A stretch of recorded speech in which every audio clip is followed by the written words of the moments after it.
Hey, thanks for joining us. I'm Mike O'Brien. And I'm Nick Jimenez, and we're the two guys behind the website, Climber.com. Climber.com. Today we're going to be talking about the do's and don'ts Wait a of second, a should we say resume. wildly successful website, Climber.com? I don't know. Is it wildly successful? It is wildly successful. Very Go good, ahead. and thank you for joining us. Today we're going to be talking about the do's and don'ts of a resume. What I should include on a resume, what I shouldn't. Nick Jimenez here, sitting to my left, is 11 years in the talent acquisition space. He's looked at over 1 million resumes. If you break that down, it's more than 100,000 resumes a year, and that's over 50 resumes a day. I think that's the way the math works out there. Anyway, Nick is an expert in resume reviewing, so today we're going to talk about the things that you should and should not include on there. Nick, can we talk just first about the things that we should not include on a resume? First and foremost, I would strongly advise against colored paper or scented paper. Scented.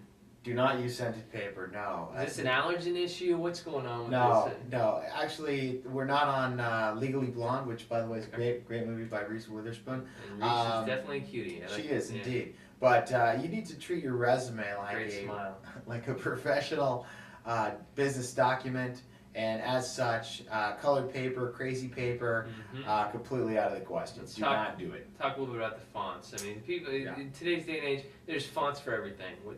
Yes, there are. I would strongly advise against using crazy or funky fonts. Yep.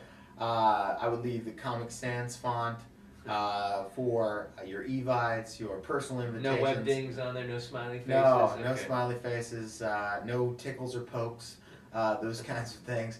I would say you could venture out from the New Times Roman or Arial. I strongly recommend using the Bookman font. It's a personal favorite of mine. Bookman is great, but I would say treat your resume like a business document. Well, moving right along, we talked a little bit. So far in review, no scented paper, no funky fonts.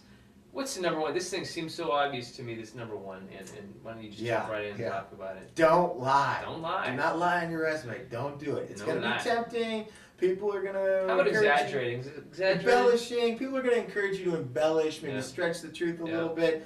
I would strongly advise against doing that, and the reason I would say that is, at some point, you're going to have to defend that document, you're going to have to talk intelligently about that document, and as you create a web of lies, it's just tough to stay on top of it. So an experienced recruiter, an experienced hiring manager is going to ask you a lot of tough questions about the stuff that's on your resume, and you're going to really have to be able to give detailed answers. That reminds me of one of our other segments we did, the behavioral-based interviewing, which talks about driving into that. So if you're interested, you might want to watch that, because it kind of speaks about why you shouldn't lie. Right. Go ahead.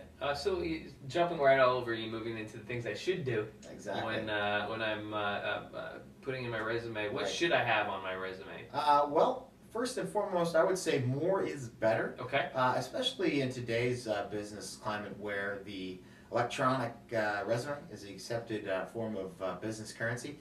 I would say 2 pages is acceptable, and in some occupations, specifically engineering occupations, jobs where you've had a lot of project management experience, 3 pages is not out of the norm.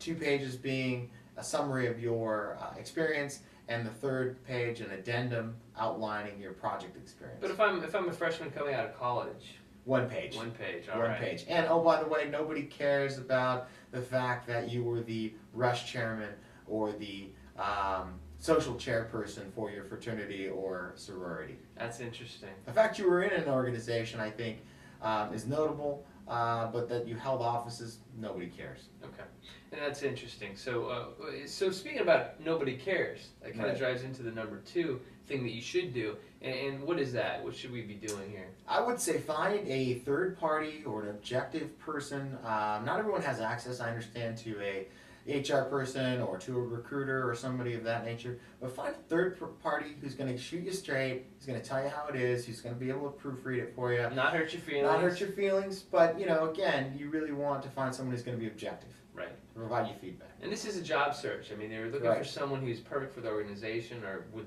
likely fit into an organization. So I guess that type of communication and objectivity is really important. Indeed. That's very good. And the number 1 thing, this is actually some great advice. I thought we almost should start off with this, but why don't you step right into this? Sure. This is interesting. I would say the number 1 thing that most people don't do, and they really ought to do, and if I was going to give advice to anybody writing a resume, tie your achievements to business results. It's the number one thing people fail to do.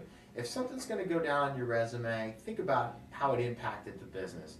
And I usually advise people to think in these terms: money saved, money earned. So if a project saved money, earned money, if you were able to tie that directly to a business result, how did it affect the bottom line for the company or the organization in some cases? That's great, and that kind of brings us to the end of our show today. And what I will say though is, if you have a question with regard to your career, please email us at info@climber.com. That's info@climber.com, and we will address your questions and concerns. That's how we got to today. So Nick, give me a pound dog. Excellent. Another great show. Thanks for watching, and we will talk to you soon. Peace out here.